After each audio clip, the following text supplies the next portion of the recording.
Okay, Jason, welcome back. So, mortgage insurance. Everybody loves paying mortgage insurance. Right. Everybody enjoys spending money on things that aren't tactile or real. Yeah, and back in the day, it seems like the MI that I was paying was 2%. Is that still what the number is?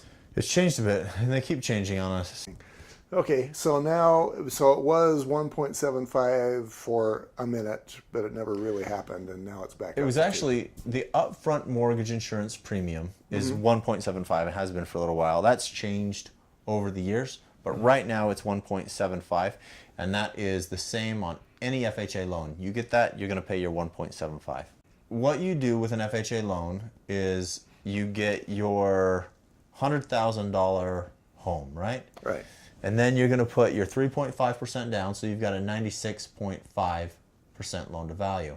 Right. At that base loan amount, you calculate 1.75% and add that on to a final loan amount. Now that can be financed in the loan, it doesn't have to be paid, but that amount goes to FHA and is paid by the lender to FHA in behalf of the borrower.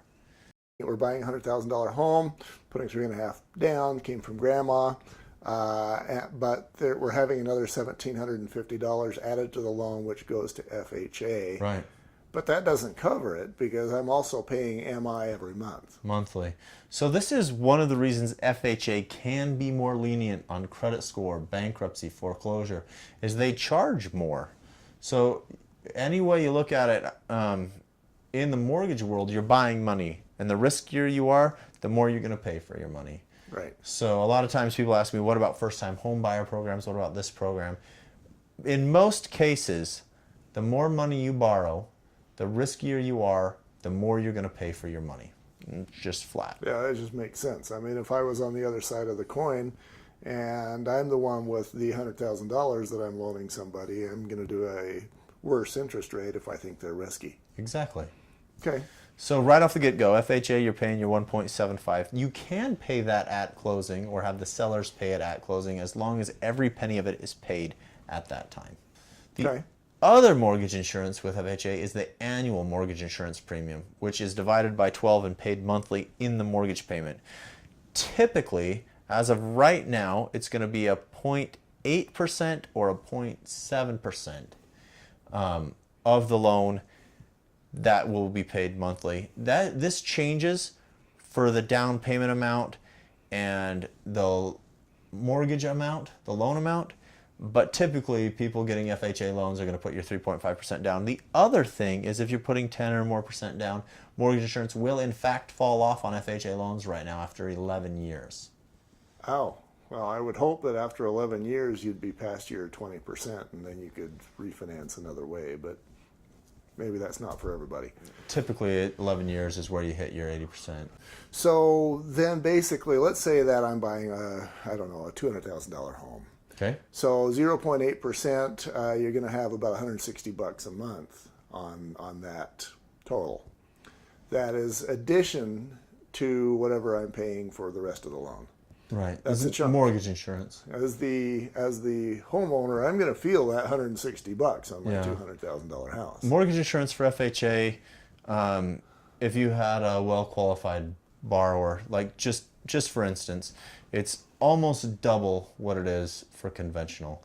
The thing is with FHA is you're typically there because you don't have a well-qualified borrower.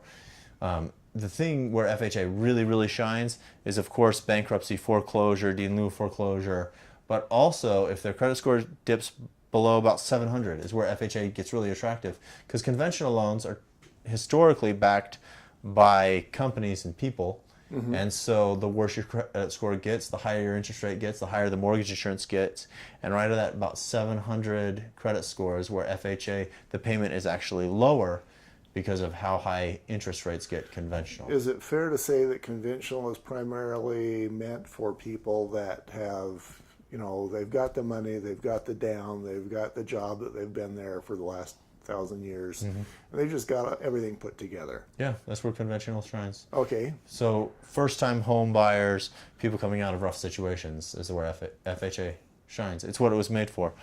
Okay. All right. What else do we need to know about MI, mortgage insurance? That's about it. Just so you know what you're getting into. So if someone has a really good credit scores and stuff, you can probably steer them towards conventional. If you know they have issues, you can kind of give them a heads up.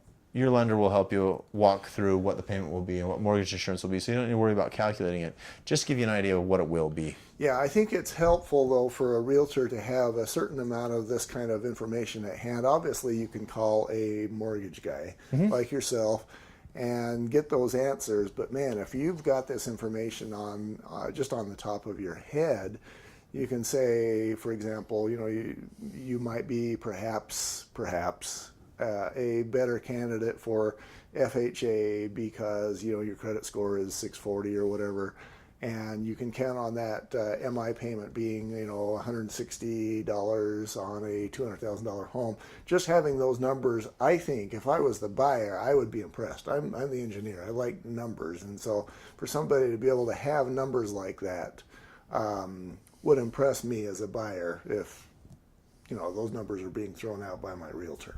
Yeah. So you don't have to know everything. Just give them a ballpark. Yeah. You need to be licensed to start throwing out rates and fees, though. So Okay. let your loan officer do that, but let them know FHA is going to have higher mortgage insurance. I'm just imagining that what's on the next slide, and I think it's probably condos. Condos. Condos. We'll be right back.